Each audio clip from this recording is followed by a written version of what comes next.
Ide o najdlhší most svojho druhu. Rozpätie jedného poľa presahuje 400 metrov a cesta sa ponára do tunela, ktorý láme rekord.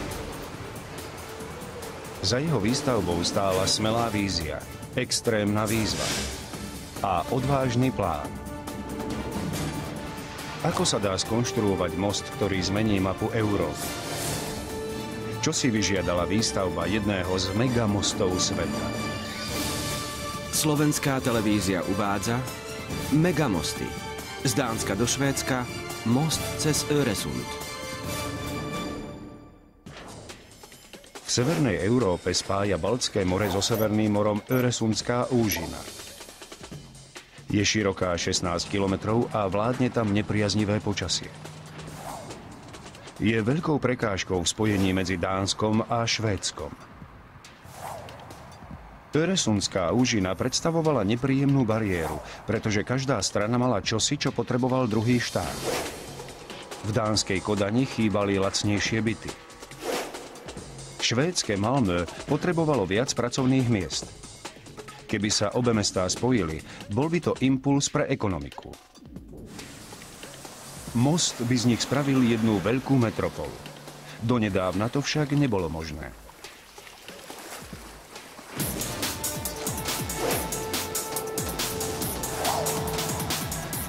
Vstúpte na most cez Öresund. Najdlhší zavesený most na svete, po ktorom jazdia autá i vlaky s veľkým nákladom. Vozovka a železničná trať v dĺžke 1092 metrov visia na 160 závesných lanách. 60 metrov nad morom. Oporné pilóny sa týčia k oblohe do výšky 204 metrov a vďaka nim patrí most cez Öresund k najvyšším betónovým konštrukciám vo Švédsku.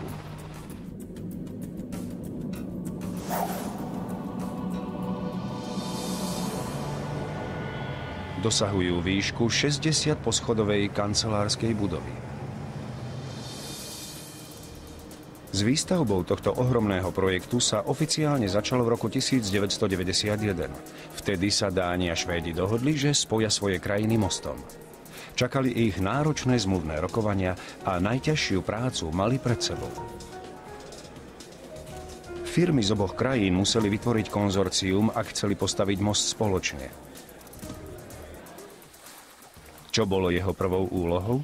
Zistiť, ako sa vôbec dá postaviť 16-kilometrový most. Hneď na začiatku museli prekonať vážnu prekážku.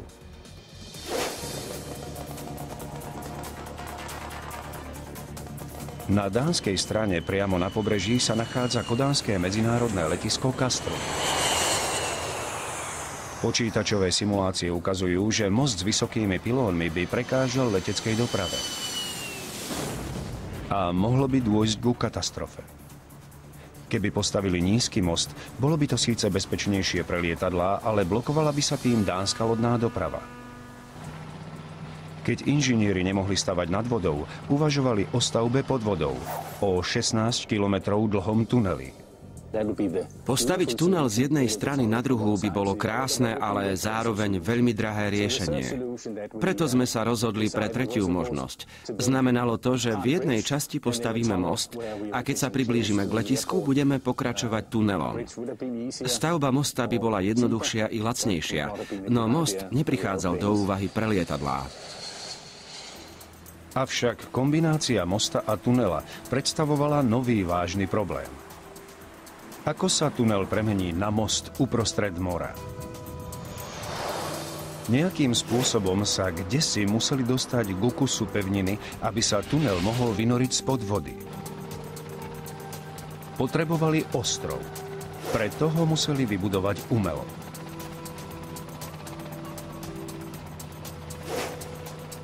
Keď vyrástol, rozloha Dánska sa zväčšila o 130 hektárov. Ostrov i tunel mali mať po 4 kilometre a to znamenalo, že samotný most musí mať dĺžku 8 kilometrov. Nízky most opäť neprichádzal do úvahy pre hustú lodnú dopravu. Na švédskom pobreží sa však nenachádza žiadne letisko. Mohli tu postaviť taký vysoký most, ako chceli. A potrebovali, aby bol veľmi veľký. Pokiaľ nechceli obmedziť lodnú dopravu, most musel čnieť nad hladinou aspoň 60 metrov. Hlavné rozpätie mostného poľa muselo dosahovať dĺžku najmenej 450 metrov. Pre splnenie týchto požiadaviek konzorcium vyhlásilo súťaž o najlepší projekt. Medzi najpôsobivejšie patrila myšlienka postaviť najväčší oblúkový most na svete. Zrejme si ťažko predstavíte rozmery takého oblúka. Možno vám pritom pomôže loď pod ním. Oblúk by bol skutočne obrovský.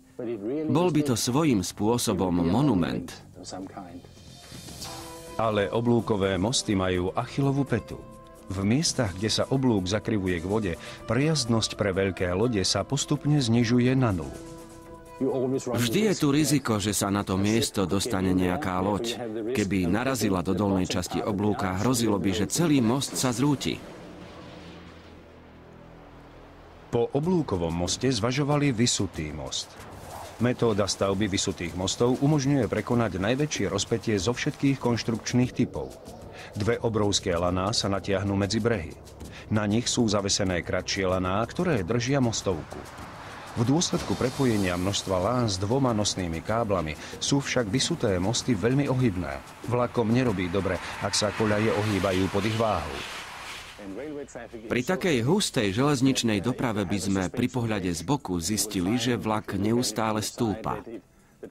Po celý čas ide v podstate hore kopcom. Vysutý most neprichádza do úvahy. Oblúkový most bol vylúčený.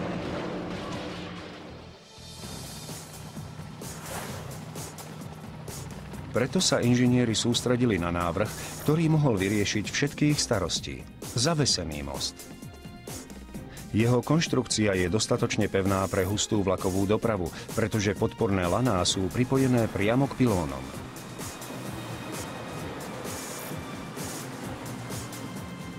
A má ešte jednu výhodu. Stavba zaveseného mosta je lacnejšia v porovnaní s vysutými mostami. Keďže nie sú potrebné dve obrovské nosné laná, ušetria sa tony ocele. To je víťaz. Najlepší návrh, ktorý vyhovoval všetkým požiadavkám Öresundu, je pilónový dvojúrovňový zavesený most. Hore je štvorprúdová cesta a pod ňou koľaje pre rýchlovlaky.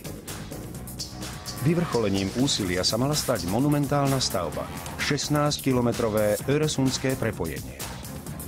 Ale čas tlačil. Dohoda medzi Švédskom a Dánskom znela, že most musí byť dokončený do 5 rokov. 5 rokov malo stačiť na navršenie umelého ostrova, postavenie mosta, ktorý by lámal rekordy, a najväčšieho tunela svojho druhu. Začalo sa ostrovom.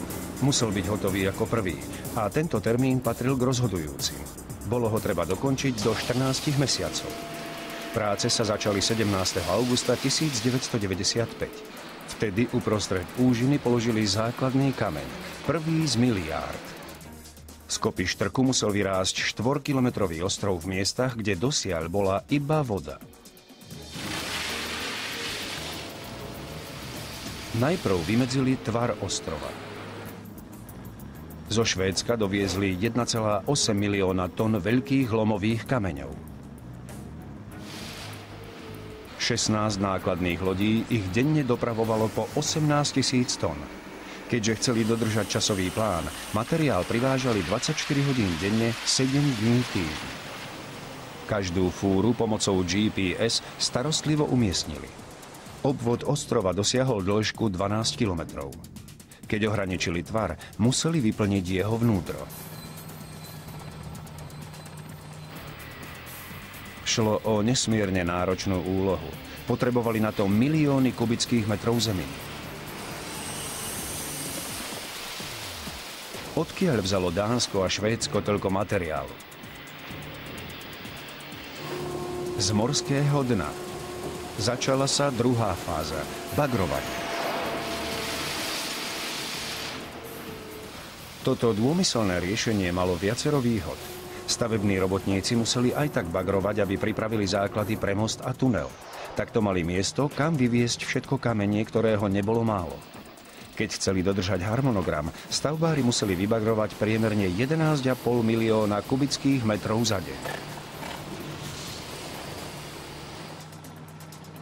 Táto práca si žiadala najväčší, najvýkonnejší plávajúci bager na svete. Chicago. Do jeho lyžice by sa zmestila malá dodávka. Jediným záberom obrovskej lyžice naberie z morského dna takmer 22 kubických metrov štrku. Jeho plávajúca plošina je taká veľká, že v niektorých častiach pre ňu Baltské more nie je dosť hlboké.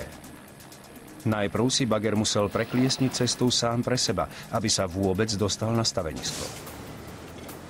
Bagrovanie predstavovalo iba prvú časť zložitého problému. Ako stavbári dokázali prepraviť také neuveriteľné množstvo štrku? Stavebná firma musela zhromaždiť flotilu 50 plavidiel. Lodivodov čakala nebezpečná práca. Na manévrovanie s takýmito obrovskými nákladmi sú nevyhnutné odborné zručnosti. Bojovali so silnými prúdmi, extrémami počasia a pličinami. Jediným a zásadným cieľom bagrovacích prác bolo vyhlbiť základy pre ponorený tunel. Mali hĺbku 10,5 metra, šírku 45 metrov a dĺžku 4 kilometre. To predstavovalo takmer 2 milióny kubických metrov materiálu z morského dna. Bagrovať bahno a štrk je samo o sebe dosť náročné. V tomto prípade to bolo ešte ťažšie. 90% tvorila nesmierne tvrdá hornina, tzv. Kodanský vápenec. Nedokázal si s ním poradiť ani bager Chicago. Preto si stavitelia zavolali na pomoc jedno z najvýkonnejších plávajúcich nasávacích rýpadiel na svete, Castor.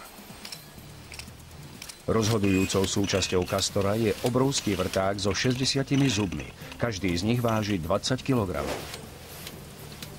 Pre svoj hrozivý vzhľad si vyslúžil prezývku Vreteno smrti. Napriek plnému nasadeniu sa kodanský vápenec nevzdával ľahko. Castor zničil 200 zubov denne. Celkovo ich vymenili 52 000. Castor je viac ako len obrovský vrták. Je to zároveň aj vysávač. Odštiepené úlomky vápenca nasáva. Mohutné čerpadlá následne presúvajú štrk s vodou cez 4-kilometrové potrubie až na ostrov. Úlomky vápenca sú také ostré, že poškodzujú vnútro potrubia.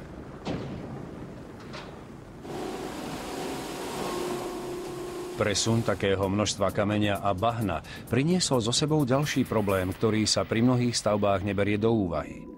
Ochranu životného prostredia, ktoré je v plytkej Öresundskej úžine mimoriadne citlivé. Najväčšiu hrozbu predstavoval zmútený odpad pri vrtaní. Takéto mračná mohli zničiť rozsiahle plochy chalúch, ktoré poskytujú mnohým morským tvorom potravu i úkryt.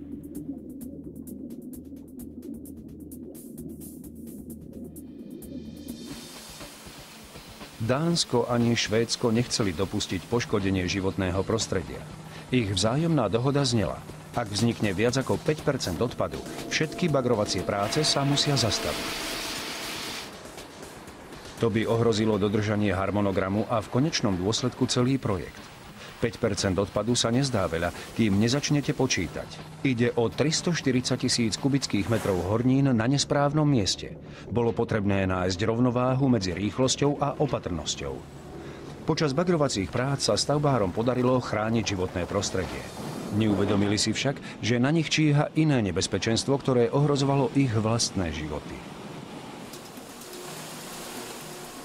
25. novembra 1995 pokračovalo bagrovanie v Öresundskej úžine už 30 dní. Zdalo sa, že vykopať 7 miliónov kubických metrov materiálu z morského dna bude bezproblémová úloha. Stavbári si mysleli, že všetko prebieha hladko. Netušili, že bagrovanie sa zmení na najnebezpečnejšiu prácu celého projektu.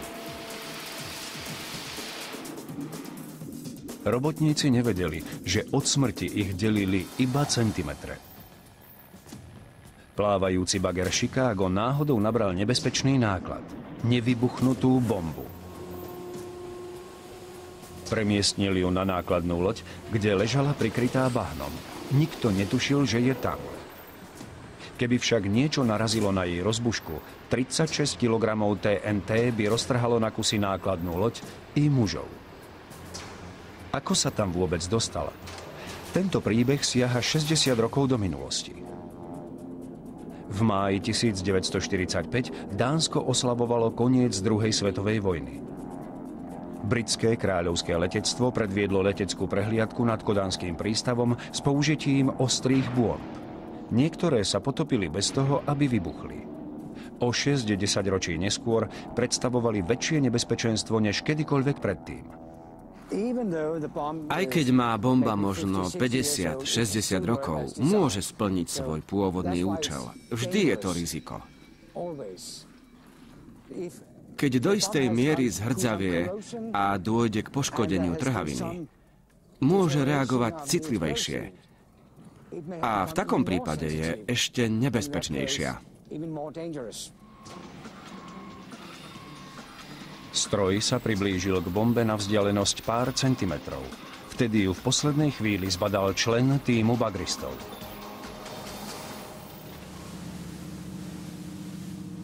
Na miesto privolali dánske kráľovské námorníctvo, aby bombu odstránilo a zneškodnilo. Odborníci na bomby vedeli, že sa to mohlo skončiť tragicky. Keby do nej narazili plávajúce rýpadlá, korčeky alebo čokoľvek iné, bomba by vybuchla a došlo by k stratám na životoch. Bolo to tesné. Pre stavbárov i z hľadiska dodržania harmonogramu. Po zneškodnení bomby pokračovali v bagrovaní, ale ich úľava netrvala dlho. Objavili ďalšie bomby.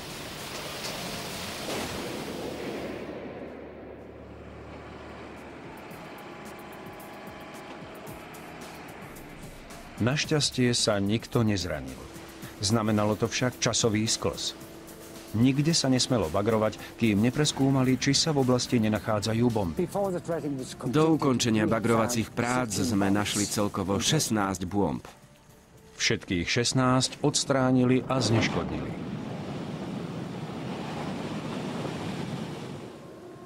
Bezpečnosť je dôležitejšia ako dodržanie časového plánu.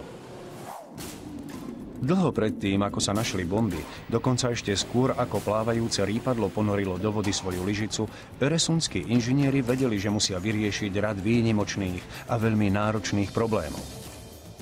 Úžina, ktorá delí Dánsko od Švédska, má iba 16 kilometrov, ale rozdiely medzi týmito nezávislými štátmi sú oveľa väčšie.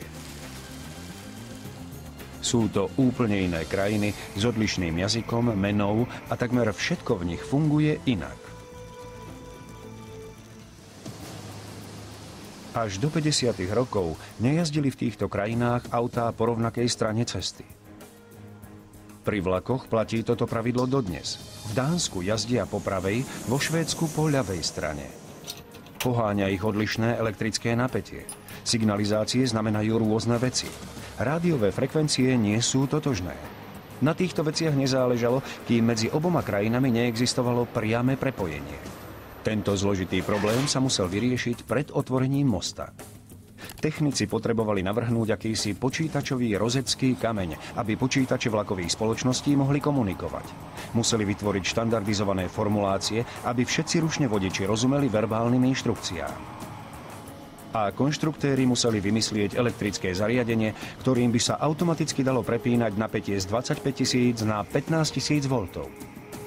Šlo o natoľko zložité riešenia, že každý nový vlak sa musí vopred bez cestujúcich otestovať pred tým, ako sa smie vydať na öresundské prepojenie.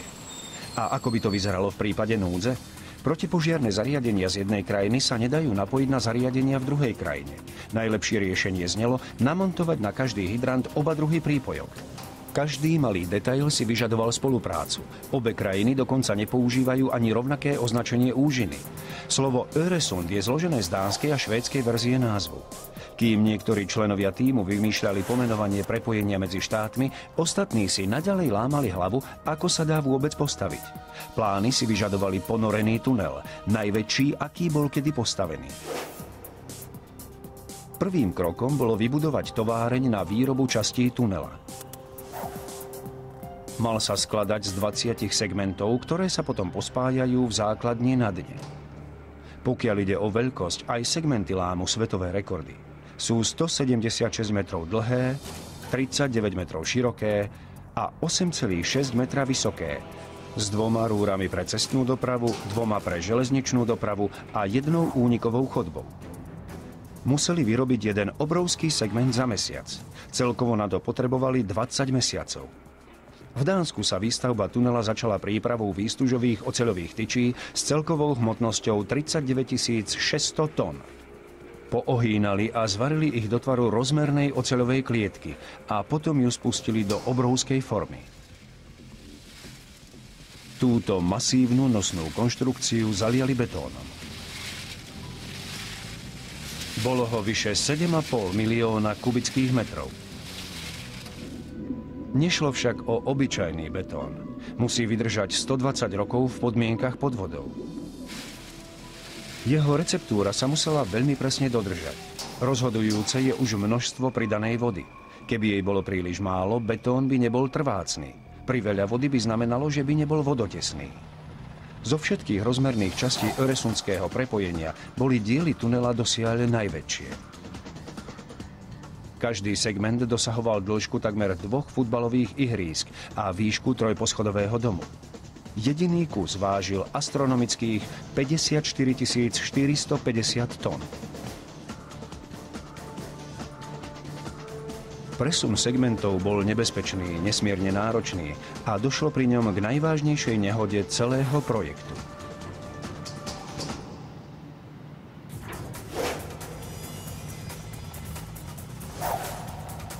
Stavba tunela öresundského prepojenia si vyžadovala 20 segmentov.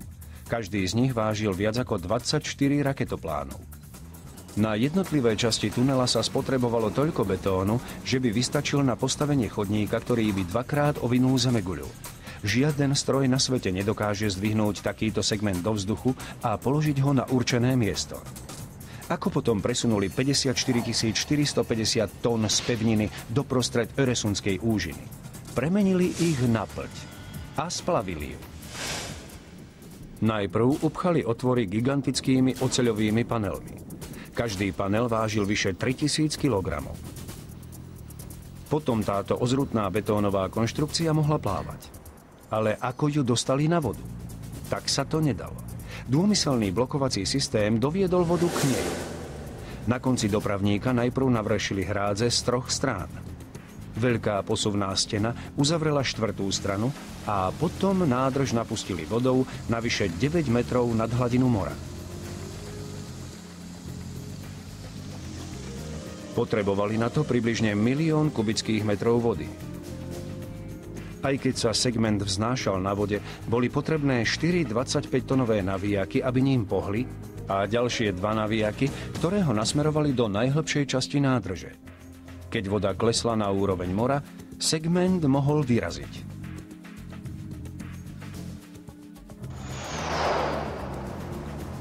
Ťahali ho 4 vlečné člny. Výkon ich motorov sa rovnal 40 Ferrari. Keď sa segment nachádzal nad výkopom, nastal nový problém. Ako ho ponoriť? Bolo to ťažšie, než sa zdá. Ako dostanete takú veľkú plť pod vodu? Trikom je záťaž. Do špeciálnych nádrží napumpovali vodu. Musí sa to robiť pomaly a rovnomerne, aby segment ostal vo vodorovnej polohe. 4 hrubé laná pomáhali usmerňovať jeho klesanie.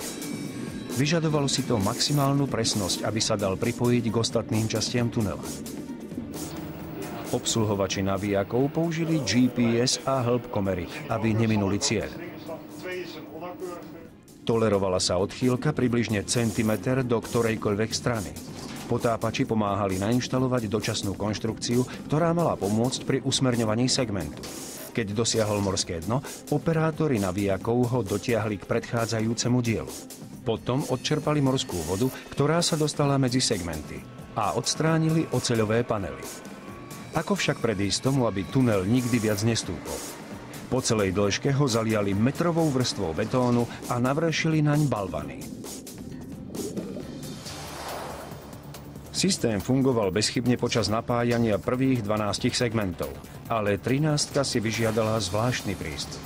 Oficiálne ju premenovali na segment 12A. Poverčivosť zvíťazila nad logikou. Prečíslovanie žiaľ nestačilo. V útorok 4. augusta 1998 boli vietor a prúdy v úžine ideálne. Preprava ďalšej časti tunela prebiehala pokojne. Na obed nasmerovali segment 12A do náležitej polohy. O 15:30 čerpadlá pridali balast a pomaly ponárali dielec pod hladinu. Zrazu sa čosi stalo. Segment sa začal nakláňať.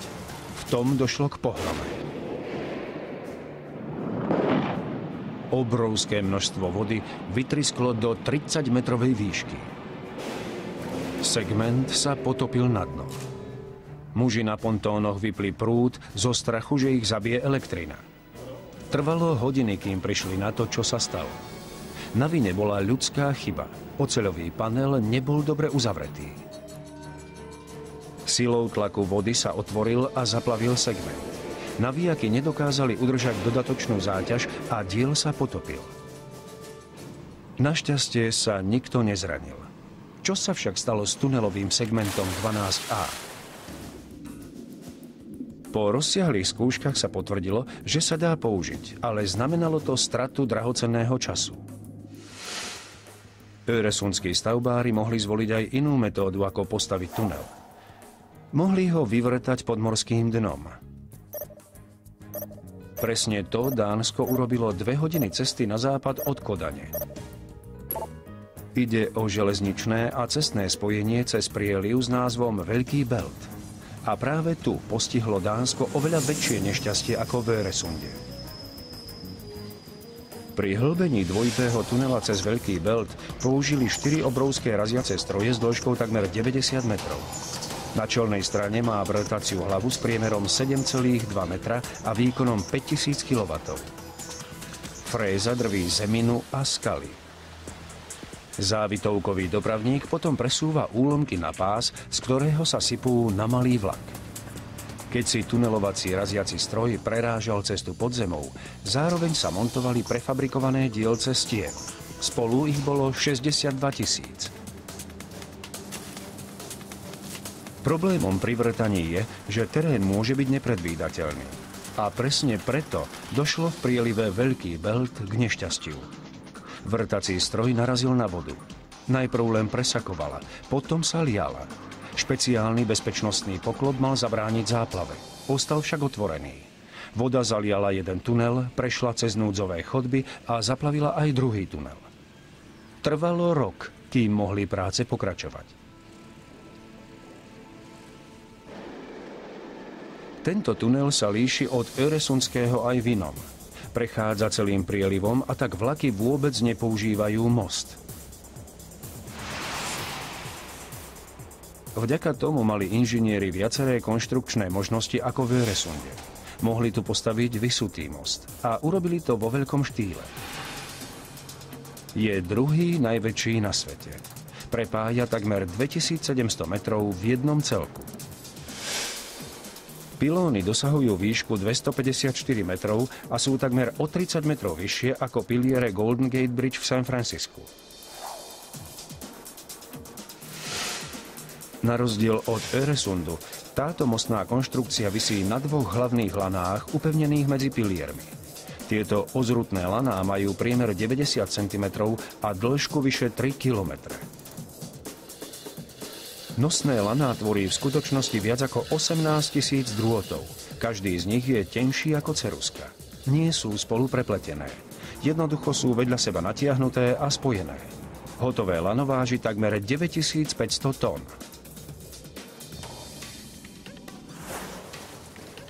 Pri stavbe visutého mosta je rozhodujúce ukotvenie každého konca lana.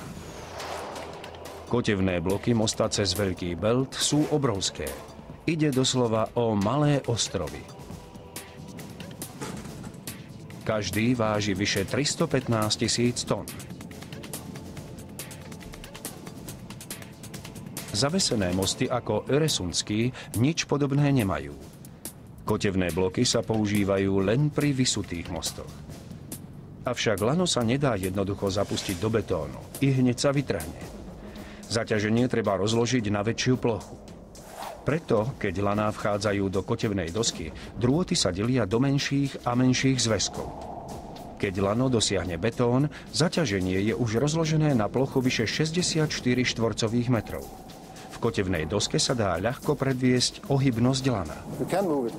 Keby ste chceli, dokážete ním pohnúť rukami. Chvíľu to potrvá, no skutočne sa začne hýbať. Teraz sa trošku pohlo. O 3 či 4 mm. Ale hýbe sa po celej dĺžke z hora až po kotevnú dosku. Práve takejto flexibilite sa most cez Öresund musel vyhnúť. Öresund musel byť pevný, aby uniesol obrovskú záťaž v podobe aut a vlakov. Navyše si vyžadoval dokonalé technické plánovanie, keď mal prekonať svetové rekordy. Postaviť také vysoké a rozsiahle premostenie predstavovalo najzložitejší problém celého Öresundského projektu. Na Öresundskom prepojení pracovali plnou rýchlosťou, aby dodržali termín ukončenia – júl 2000. Na umelý ostrov umiestnili posledné kamene, ponorili tunelové segmenty. Potom bolo na čase postaviť najdlhší cestný a železničný zavesený most na svete. Výstavbu začali pilónmi. Ide o dosiaľ najvyššie samostatne stojace dvojnohé mostné pilóny na svete. Majú výšku 60 poschodí.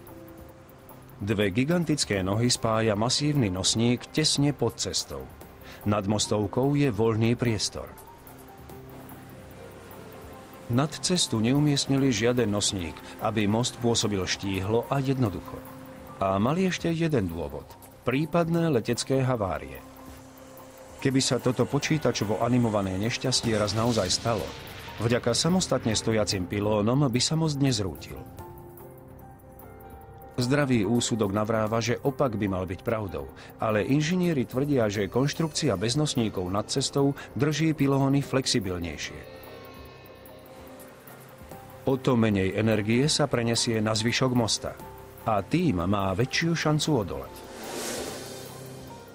So stavbou pilónov sa v skutočnosti začalo na pevnine.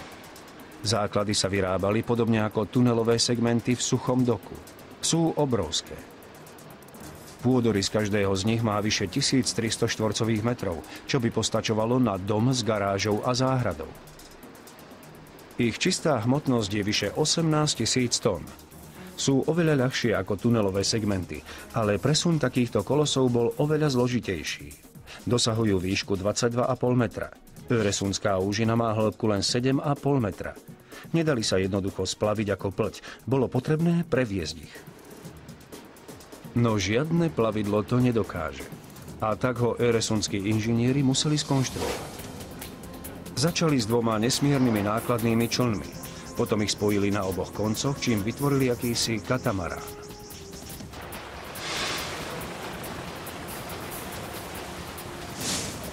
Následne suchý dok zaplavili, aby sa katamarán mohol doplaviť nad základom.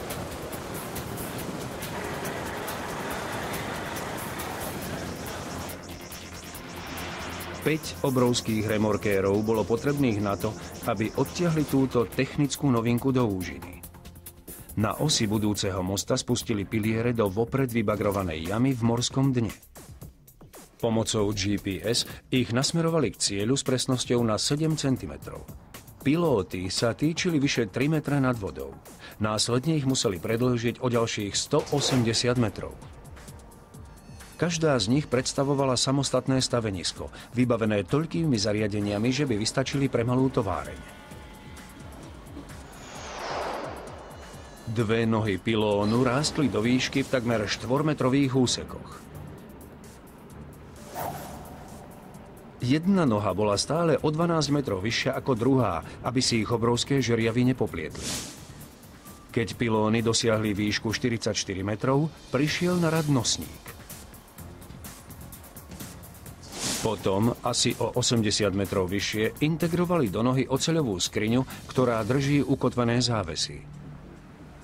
Každých 12 metrov pribudla ďalšia skriňa. Zvonku vyzerajú pilóny masívne.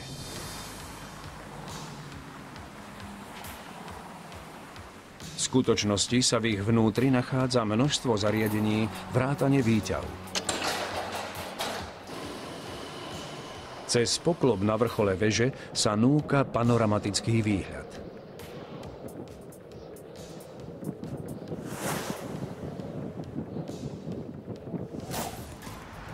Kým uprostred Öresundskej úžiny stavali pilóny, na pobreží montovali dvojúrovňové dielce. Ide o obrovské železobetónové mostné polia s dĺžkou 140 metrov a šírkou necelých 23 metrov. Na vrchu sa bude nachádzať štvorprúdová cesta. Vlaky budú jazdiť vo vnútri. Projektanti sa rozhodli položiť koľaje do špeciálneho betónového koryta. Keby sa vlak náhodou vykoľajil, dúfajú, že táto ochranná bariéra udrží vlak na moste.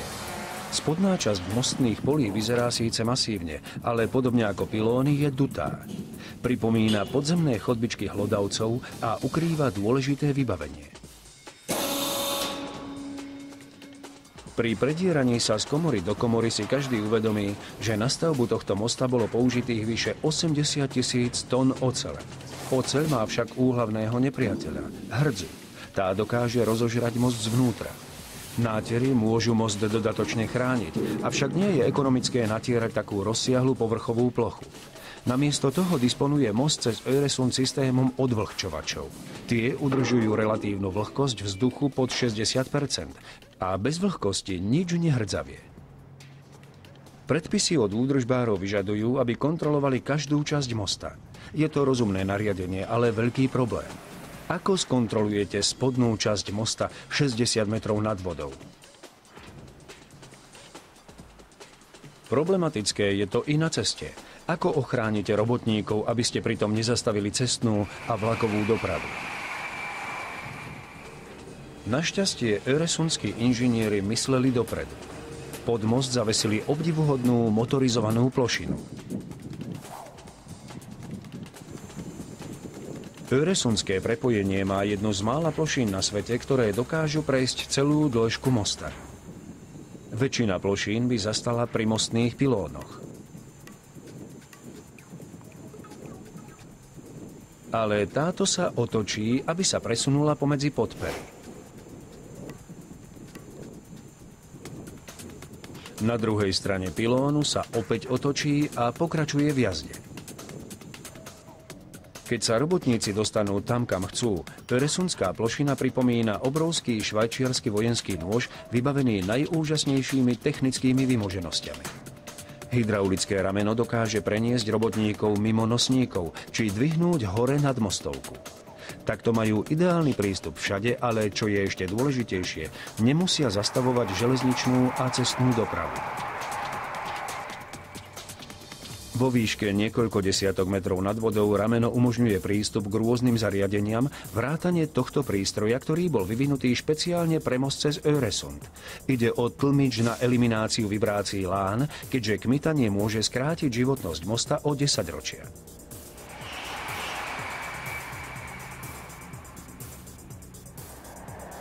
Plošina má ešte jedno zariadenie, ktoré sa používa pri inšpekcii pilónov. Nie je to nič pre bojazlivých. V tomto visiacom koši sa robotníci môžu spustiť o 60 metrov priamo k vodnej hladine. Niekedy treba skontrolovať trhliny v betóne, inokedy vymeniť žiarovky v svetlách, ktorými sa riadia lode na plavebných cestách.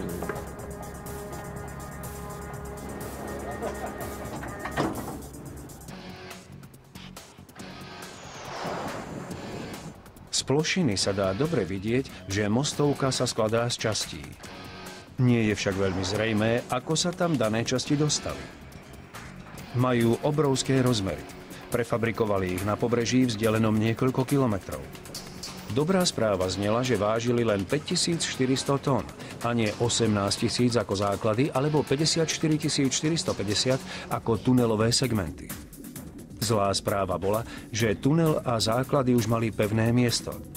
Bolo potrebné dvihnúť mostné polia. Ako však zdvihnete 5400 tón do výšky 60 metrov a udržíte ich zavesené vo vzduchu?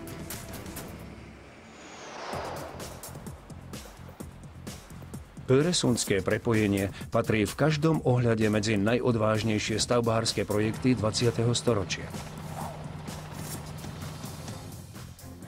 Stavitelia už navršili z ničoho umelý ostrov s obvodom asi 9 kilometrov. Prebagrovali sa cez 4 kilometre veľmi tvrdého kodanského vápenca a z jednotlivých segmentov poskladali najväčší ponorený tunel na svete.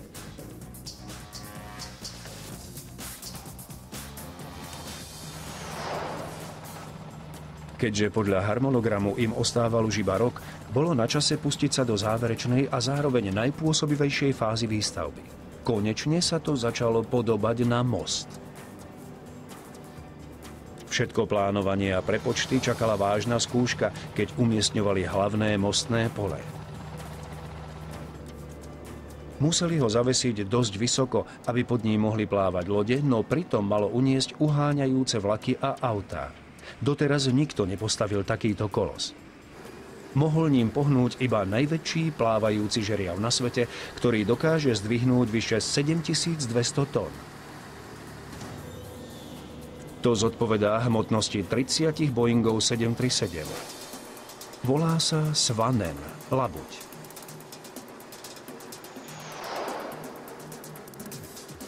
A tu sa mohol prejaviť v plnej kráse.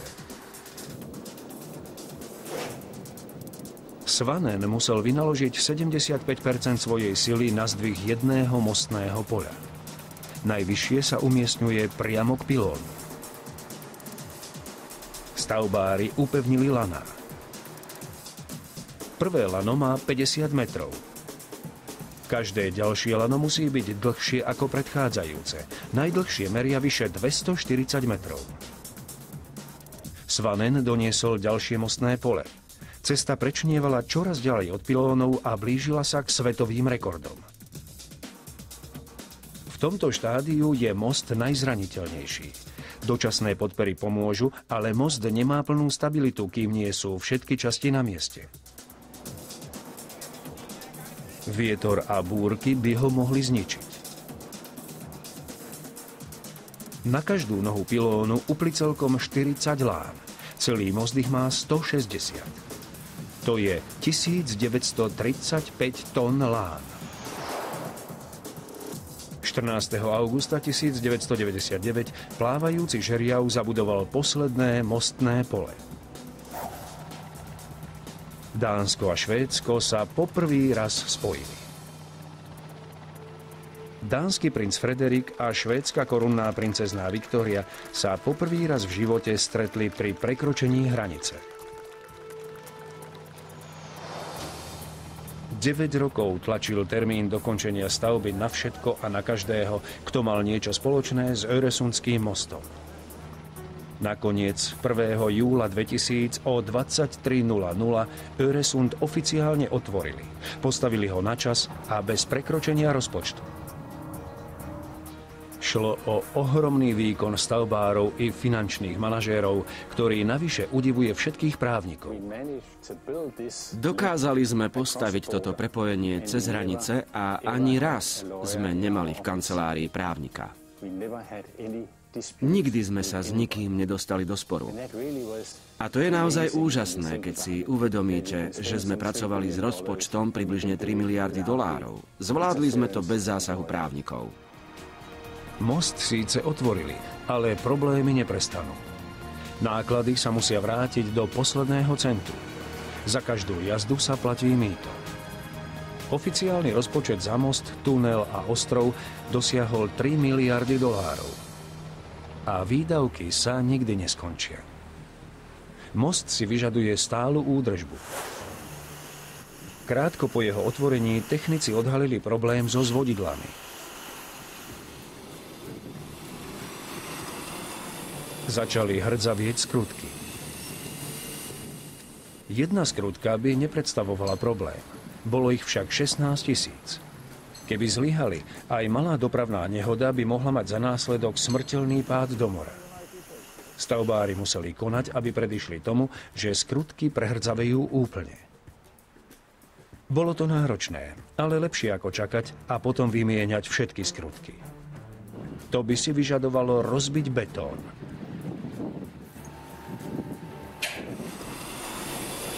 Keď robotníci chceli zastaviť koróziu, najprv museli odstrániť matice a očistiť skrutky.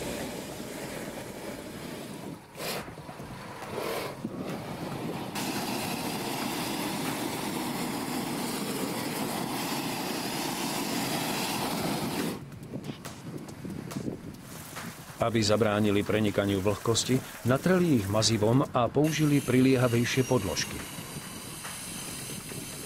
Dve sú hotové. Ešte ich ostáva 15 998. Údržbu a všetko dianie na moste monitorujú vo Švédsku z budovy pri mýtnici. Vo vnútri sa skrýva špičkové riadiace stredisko.